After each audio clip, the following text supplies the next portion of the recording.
Joined here by our friends from Tennessee. I apologize for being out of breath. I've been working off the Pop-Tarts from last night. In any case, we are happy to be here now for the Cheez-It Citrus Bowl, moving down the snack aisle. And we've got Joey Halzle and I'm forgetting names already. Cooper Mays. Cooper Mays. There we go. Anyway, we're going to get started. We're going to open up with an opening statement from the offensive coordinator, then we'll get into questions. To ask a question, just raise your hand. We will call on you. We'll run a mic to you, either John or Colin. We'll get it to you, and we'll get started. Coach, if you can welcome us, say hello. Yeah, real quick before we go to questions, just I know I can speak for the whole offense. Really glad to be out here in the great city of Orlando. Obviously, for a lot of us, it's very familiar. Spent a lot of time here, and man, to be back with the Citrus Bowl, I know we'll all agree, it's just first-class organization all the way. Great bowl, great experience, absolutely top flight from this whole crew. So we're honored to be here, proud to be a part of it, and looking forward to going and playing in a great game on the first. All right, so if you have a question, raise your hand. We'll run you a mic. Whoever wants to get started is more than welcome. We'll start here in the front row on the right. Good start. Hey, Joey. Hey. Chad Leistico, Des Moines Register. I cover Iowa. Seeing Iowa's defense all year, what do you see from Iowa's defense that perhaps makes this a different type of challenge than you've seen this year? Yeah, Iowa's obviously you can see on tape extremely well coached. They play extremely physical. They tackle well in space. They scheme well. They're just a very sound, solid, strong defense from top to bottom. You see a lot of physical play up front, especially from their defensive line, their linebackers. They like to play physical, get their hands on people. They shed blocks. I mean, there's a reason their defensive numbers are the way they are. It's a really good defense from the front all the way through the back end. All right, we'll take another one from the same row, front row. Adam Sparks, Knox News. Joey, considering how good this defense is, and Nico hasn't had a start before, where on the spectrum of like cautious to aggressive do you think Nico should be, and what are you telling him to be in that spectrum? Yeah, it's not a tune-up game, for a starter. This is a kid making his first start against one of the best defenses in all of college football. But I don't think you can go into it thinking differently. You got to go take what's there. Whatever they're presenting to us, you got to go take advantage of it. You're still going to have to push the ball down the field. You're going to have to take checkdowns when they present. We'll have to run the football well. So, football's still football at the end of the game. We got to block well. We got to tackle well. We got to catch, throw. We got to do all that type of stuff. So to do all of that, and then you're inserting a freshman quarterback in on top of it, where he's just got to manage the game. He's got to understand situational football, when to take the risk, when to not. All of that, when to scramble, when is a throwaway a good thing, when's an incompletion a positive. All of those type of thoughts for a young quarterback. I think what you see young guys when they're making their first start get in trouble in sometimes. Now, he doesn't handle himself like a young guy, so really confident in that. I think he's prepared well. I think he's ready to go. So looking forward to seeing what he's got on the first. All right, take one from the back on the camera riser. Cooper, how many practices and snaps have you taken with Nico, and what has the transition been like? Yeah, he's been the guy all throughout bowl prep. He's done really well for himself. Like Coach said, he doesn't really handle himself like a young guy. So, we've had a good few weeks here to gel and combine and give him a chance to get ready for the game. He's done a really good job, and, he's done the best he can with it. All right, we'll take one back here, and then we'll go to the red and Joey, what can you say about Joe Milton's tenure as a Tennessee quarterback, including staying with you guys and helping Nico through the bowl? Yeah, man, what that guy's done for 3 years for us has been awesome. Obviously, to come in and go through what he did, getting injured, and then obviously when Hendon stepped in and started playing the way he did, sticking around and not only not being a negative draw on the team, but being a positive influence to it, waiting his time, and then stepping in and getting as the full-time starter role. And now here, as he's leaving on his way out, doing everything he can to make sure that Nico is as prepared and ready to play as he can, giving him insight. I can't say enough positive things about that guy, man. He's been a great, what a VFL stands for. That's what I can say about him. He's just big time guy, good character, great vol for us, man. And I think the Tennessee fan base should be really appreciative of his 3 years here at the university. All right, we'll take one on the left here. Coach, what stood out about Cam Seldon's development from the beginning of the season until now? Yeah, what's been great to see about Cam is he was at a a school where he played everything in high school. He was playing quarterback, defensive end, running back, returning kicks, doing all that stuff. So it's been great to see him turn into what I call like an actual running back, meaning his understanding of protection, his understanding of I can't just grab the ball and run really fast. I got to let these guys up front set up blocks. I got to pace things. I got to press holes. I got to do all that different kind of stuff. It's been awesome to see him not just want to be the big athletic kid that wants to run fast, but embrace, okay, how do I become a complete and total back? So we have a ton of confidence going into this ball game that he'll be able to step in and perform at a high level. Now you lose two guys that have been extremely productive in the SEC for 3 years. I'm not going to act like that's just a plug and place all the time, but if there's a young kid that can come in and handle it mentally and physically, it's Cam. All right, we'll take one down front here and then get a couple over here. For both of you, from different perspectives, there's a lot of attrition with the offense this time of year. What's it been like for you, Joey, trying to get everything organized for the bowl game, and then Cooper from a leadership standpoint, kind of every position having attrition? How are you trying to lead the guys through this as well? Yeah, I think on the front end, a lot of it is just like, all right, who are we actually playing with? You know, that's what the big thing you're getting to now in bowl games when you're starting your game week prep. You know, plays are great, scheme is great, but the players matter more. So, like, who are we actually playing with? And as you get down to it and you realize, okay, these are the guys we got, now how do we put these guys in the best position to go be successful? I think that's the main thing in bowl season, what that has become, is with the opt-outs and with the transfer portal and with all that type of stuff, it's like, who are our 11 that we're rolling out there with? It's like, okay, these are our guys. Now let's put them in the best position to be successful. And you can talk about the leadership side. Yeah, I mean, for the leadership part, nothing really changes. You know, the standards are going to remain the standards, you know, long after whoever's gone. So, yeah, just rising to the standard and doing stuff the right way, handling yourself like a man, you know, being there on time, doing stuff the right way, making plays. I mean, that's what we're here to do, and that's what we've been taught. So nothing's going to change based off who's there, who's not there. We'll go to the green and then right behind you afterward. Joey, a year ago at this time, you had just kind of become the offensive coordinator. And I know you had been in the offense a long time, but where have you seen kind of yourself grow personally in that role from last year at this point to now? Yeah, I think last year at this point, man, it was just trying to figure out the right way to go about everything. Just trying to figure out, like, how do I work into this? And now, as I feel I'm more comfortable in it, obviously after a full year of doing it, I have my routine. I know how I need to operate in a day-to-day to make sure I'm as prepared as I need to be on game day to give this team the best chance to go be successful. So it's morphing from kind of just trying to figure it out, trying to make sure I just don't screw something up, to like, okay, this is my routine. This is what I need to do to be successful. This is how I need to prepare to feel prepared on game day, and really taking that step as far as the day-to-day of how I just operate with the team, with the staff, and then with the quarterback room still. All right, we'll take the second row here and then first row on the right. Joey, from your vantage point of working with Nico for a full year now, where do you think is one spot or a couple aspects of his game that have taken the biggest jump from your vantage point? Yeah, he in his defensive recognition, he really dug into that. A lot of freshman quarterbacks are just like, cool, teach me the plays and I'll figure it out. Like, he really wanted to dive into, like, all right, how do I judge a defense? What am I getting as far as, like, tips, and how do I know when I'm getting pressure? When am I hot? When am I not?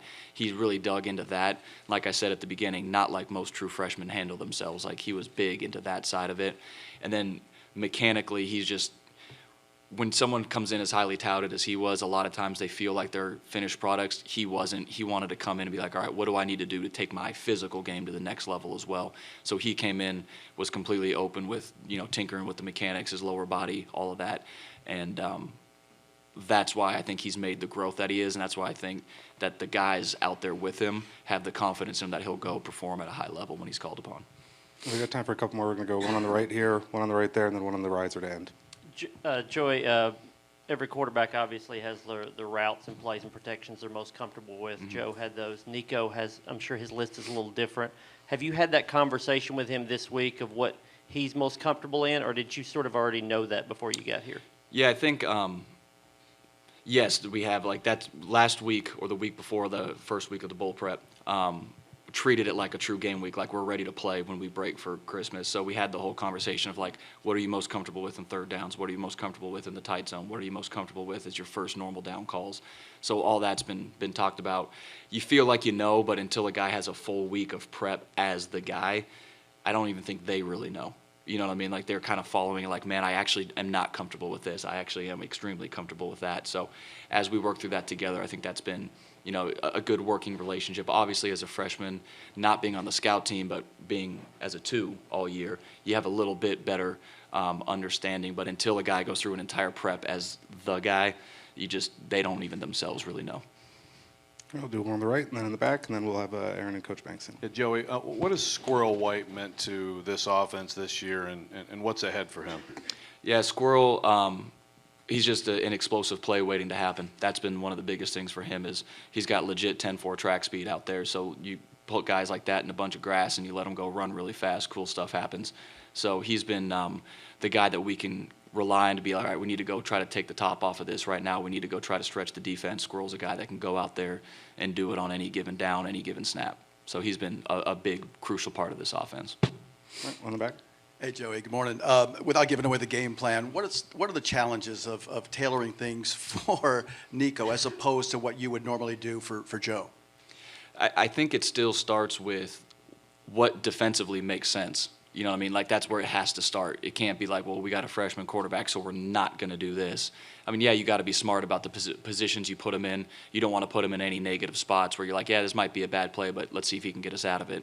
That's not a thought process you go into with, but it still has to all start with what actually makes sense scheme-wise, and then let's start refining it to what he's the most comfortable with. All right, thank you guys. We appreciate it. We'll let you go with that, and we'll bring in Coach Banks and Aaron here in a minute. Thanks, guys. Thank you.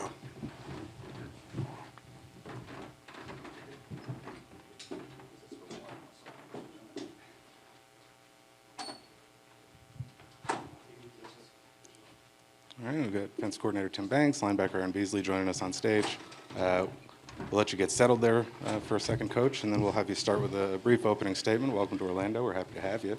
And everybody back here ready? We're good? All right. Coach, if we get started, and then we'll take some questions from the room. Yep. Super excited to be here. We want to thank the Citrus Bowl for having us. I can tell you our families and, all the players are having a tremendous time here in Florida, in Orlando. So we're thankful for this opportunity, and we're definitely looking forward to taking on a really good Iowa team this Monday. All right, if you have a question, raise your hand. We'll get you a mic. Who wants to go first? All right, first row on the right. Hi, Tim. Chad Lice, Dakota, Des Moines Register. Hey, Chad. What Iowa's offense obviously has had some notable challenges this year. How much pressure do you feel like you can put on their quarterback with the defensive line that you have? Yeah, well, we're obviously, always trying to, apply some pressure when we can. One of the things that makes Iowa unique is, they're very rarely off schedule. They work really hard to stay on schedule, I should say. So, we got to do a great job of stopping the run, putting ourselves in a situation to be able to rush the passer. So, right now our main priority is making sure that, we can put ourselves in a situation that would give us a chance to hopefully try to apply some pressure. All right, we'll take one down front here on the left.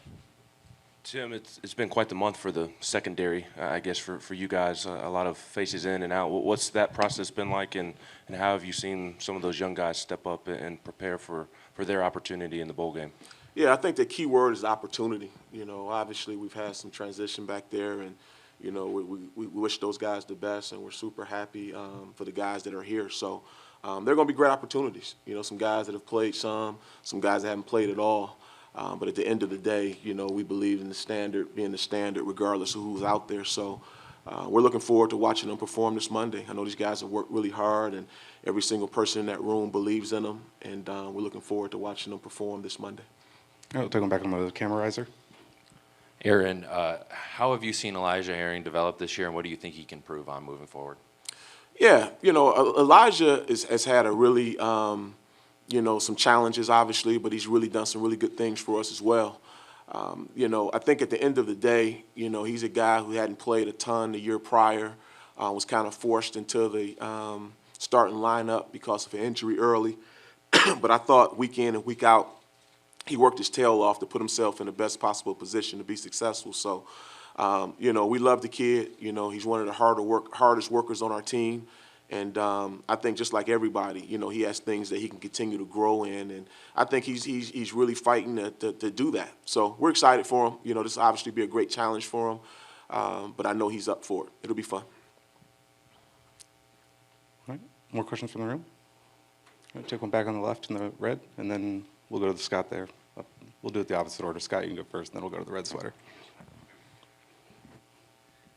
I wanted to ask you about James Pierce and what has made him so successful, especially off the edge, and what's his upside? Yeah, I think the sky's the limit for James. You know, he's a tremendous worker for us. You know, when we recruited him, we knew he had a tremendous upside, you know, good size, good length, I should say. You know, but he's worked really hard to put on the proper weight, to get stronger. Extremely athletic. I think he's just scratching the surface on how good he can be. You know, he's obviously made a name for himself as a rusher, but I think he has a lot more versatility to him that, you know, we're going to work really hard, you know, in the next coming months to make sure that we continue to grow his game. So, but we're excited for him. You know, it's hard to find that type of size with that type of athleticism, and we feel very fortunate to have him a part of our program and, you know, to watch him grow from the first day he stepped on campus to where we are right now just makes us extremely proud of the kid. All right, we're going to go to the back and then to the red sweater on the left. Aaron, back here. Two things for you. One, what's going through your mind with a little bit of time in between games and knowing this will be your final game in the orange and white? Honestly, I'm just trying to be in the moment. I'm trying not to think about that too much. You know, I love playing for this university. I love playing for the T. So, you know, I'm enjoying every last minute I have doing it. So, yeah. Another one on the left. If you have a question, you can raise your hand. Coach, last game for Aaron sitting right by your side. Just what have you seen from him this year? And since you've been here at Tennessee, that's made him such a dynamic player and leader in the room. Well, I think that last statement, a leader, you know, he's worked really hard. You know, I wouldn't say he's the loudest guy, you know, when you walk in the room, but, you know, I think you can see it in his play, you know, how hard he works, you know, the way the guys respond to him when he does speak to him. So it's just been awesome. You know, you love to see guys grow and develop. And to see where he is right now, you know, we couldn't be more proud of him. Tremendous worker, instincts off the chart. You know, we're definitely looking forward to watching him, you know, run through that tee one more time and put it on stage this Monday. All right, we have any questions for Aaron in the room? And we'll take one in the back on the right. Aaron, what can you do as a linebacker to help that young secondary and make their lives a little bit easier? I'll just say, you know, communicating well with them, making sure, you know, we're talking pre-snap before the play happens. Honestly, just making sure we're on the same page. I feel like once we're not on the same page, you know, things don't go so well. So I'll just say communicating with them, you know, before every play. All right, we'll take another one here in the second row. Coach Banks, another guy that you've had played a lot at football for you is Jalen McCullough, his final game, 51st start. What can you say about the way what he's meant to you and his value he's brought to your secondary and your defense? Yeah, it's been awesome. You know, it's like having another coach on the field. Extremely bright, you know, just a pleasure to work with. You know, he's one of those guys who really loves the game. You know, he's a guy that'll text you, you know, asking you about different plays in the middle of the night. It's been awesome. You know, just I didn't even realize it was so many starts, to be quite honest with you, until someone brought it to my attention a couple of weeks ago. So we're proud of him. You know, I think it says a lot about him as a man and his durability and him being able to fight through some bumps and bruises. So we're excited for him. You know, not only has he been a tremendous player on the field, but definitely a great locker room teammate and a guy that we've enjoyed coaching through this ride. All right, we'll go right down in front here. Aaron, what's your scout been on Iowa's offense when you've watched them on film and kind of study them? What do they do well?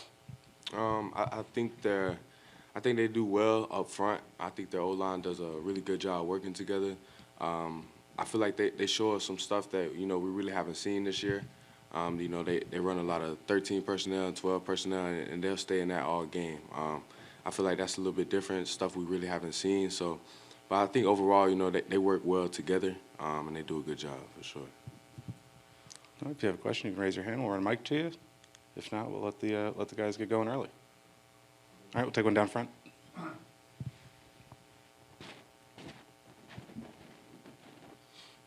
Tim, I wanted to ask about Iowa's passing game. I mean, it has been so anemic this year, but I know you're dealing with some losses in the secondary. I just wonder how, you know, how confident are you in the backups that are playing in this game that you haven't seen as much this year? Yeah, I mean, we're confident in our whole team. You know, like I said earlier, you know, the standard, as cliche as that may sound, you know, we preached that from the beginning of camp, you know, to obviously the bowl game. You know, regardless who's in the game, You know, there's a certain level of expectations that come with stepping out on that field, and those guys understand that. So, you know, again, you throw all the records out, in my opinion, you know, the stats and all that stuff. These guys have had a couple weeks to get ready, you know, to work on things that they needed to improve on, no different than us. So we're going to go out there and put our best foot forward and do everything we can to try to get this victory. And I think those guys have worked their tail off, or they've been working their tail off, and they're excited about that challenge. And we're going to go out there and fight and try to get this victory. All right, we're going to go to the back left and then up front right again. Tim back here. Can you describe, as an assistant coach in college football today, with today's landscape, what December is like for you with all those moving parts right now? Yeah, chaos. Is chaos a good word? Yeah, it's, you know, it's definitely challenging. You know, and it's different for me. You know, I've been doing this for, you know, a couple decades, and this is obviously a new landscape for everybody. So, but it is what it is. You have to be able to navigate through it. You know, I think the programs who continue to grow will be the programs that handle it the best. Like I said earlier, you know, we love our guys, and, you know, the guys that are here, and we wish the guys that left the best. But it's just the nature of the beast right now. But it's been really busy. You know, it's a lot going on. You know, obviously coaching your team, you know, obviously recruiting. But at the end of the day, you know, University of Tennessee is a great place to be. You know, we don't have any issues of getting guys that want to be here. You know, it's a lot of players who want to be here. It's a lot of guys that are already here. And we're definitely excited about the ones we got and the ones who want to be here. I'll take them down front right here. Tim, with those young DBs that are getting their first start, a lot of playing time, do you see an impact next season in what they do in this game? There's so much talk on offense about this is sort of a head start for Nico. Do you see it that way with your young DBs? Yeah, it's the same. You know, anytime you get a chance to get some reps under your belt, you know, it's a chance to build upon it. You know, game reps, you know, are obviously different than practice reps, you know, and having a chance to do it, you know, in the Citrus Bowl on this type of stage, you know, will be definitely a valuable experience that those guys can build upon heading into the spring and obviously the fall. So, yeah, it'll be great for those guys to, you know, go out there and cut their teeth and get this thing going, to get them a springboard to, you know, build upon it. Absolutely. All right, last call for a couple of hands. All right, we'll take the red on the right, blue on the left, and then we'll wrap with that. Iowa's tight end position has faced a lot of injuries, but what have you seen from the guys, Addison Ostranga, Steven Stilianos, on film? Yeah, versatility is the first thing that comes to mind. You know, those guys are obviously really good in the run game, but the way they move them around and get them as a vocal point in a lot of the pass game has been impressive. You know, obviously I've seen, you know, Iowa, you know, from back in the day at the other places I've been, so they have a great tradition at tight end. So anybody that they recruited to play tight end was probably pretty good at their high school. So they got our respect, you know, A, the way they block, you know, and B, the way they use those guys in the passing game. So we know there's going to be a great challenge for our linebackers and our safeties in terms of the matchups in the pass game, and then obviously in the run game with some of our edge guys being able to defeat some of their blocks. So it's a challenge, and we're definitely looking forward to it. All right, we'll take one last one here on the aisle. Coach, kind of a big picture question. With all the chaos you talked about in December, I don't know how much time you had really to go look back at the regular season, but as a whole, how do you feel like your defense performed this season? How would you assess where improvement continued, where maybe things came up short, and kind of how would you assess how your group played during the course of the season? Yeah, I think, you know, obviously our goal is to win every single game. You know, when you don't win every single one of them, you know, there's things that you want to improve on. But at the end of the day, you know, we felt like we made some great strides. You know, we thought we had really good senior leadership, and we felt like we did a lot of things to help this team move the needle in the right direction. So, yeah, I'm excited about them. I really am. You know, I think we played really good defense most of the year, and obviously when you don't win them all, you're disappointed. You know, I think we'll take time, obviously, after the season, take a deeper dive, you know, exactly where we can improve and continue to grow. But overall, you know, we felt like we played outstanding. All right, thank you guys for your time. We appreciate you being here. We'll move on in just a couple of minutes. We'll take a quick break. We'll have Iowa in here, but thank you, and good luck the rest of the week, and have fun in Orlando. Appreciate it, guys. Thank you.